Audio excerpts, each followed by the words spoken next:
বাংলাদেশের ইতিহাসের জঘন্যতম স্বৈরাচারী সরকার শেখ হাসিনা, যার একজনের আমলে অনেকগুলো গণহত্যা সংঘটিত হয়েছে বাংলাদেশে।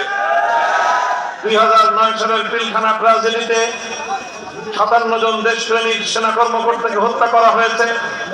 2013 সালে শাপলা চত্বরের ঘুমন্ত নবী প্রেমিক হেফাজতের নেতা কর্মীদেরকে হত্যা করা হয়েছে।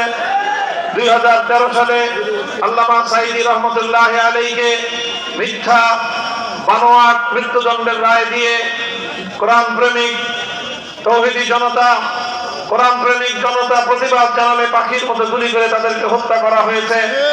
2014, 15, 16 সালে বিরোধী দলীয় শত শত নেতা কর্মীদেরকে গুম খুন হত্যা করা হয়েছে।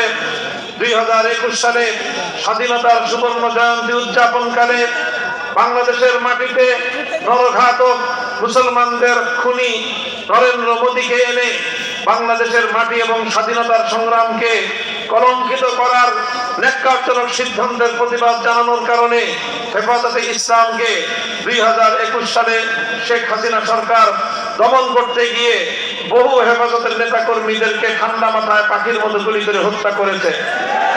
সর্বশেষ 2024 সালে জুলাই এবং আগস্ট মাস জুড়ে বাংলাদেশের ছাত্র জনতার অভূতপূর্ব গণ আন্দোলন, বৈষম্য বিরোধী আন্দোলনকে দমন করতে গিয়ে শেখ হাসিনা তার খুনি ছাত্রলীগ, যুবলীগ, হাতুড়ি লীগ, হেলমেট লীগ সমস্ত সন্ত্রাসীদেরকে এদেশের ছাত্র জনতার বিরুদ্ধে বেরিয়ে দিয়ে এবং তার বিভিন্ন আইন শৃঙ্খলা রক্ষাকারী বাহিনীকে দলীয়করণের মাধ্যমে সেখানে লিডারদেরকে নিয়োগ করে হেলিকপ্টার থেকে এমনকি বিভিন্ন ভাবে গুলি করে করে বাংলাদেশের প্রায় 1,500 স্বাধীনতাকামী বাংলাদেশের তরুণ যুবকদেরকে হত্যা করা হয়েছে।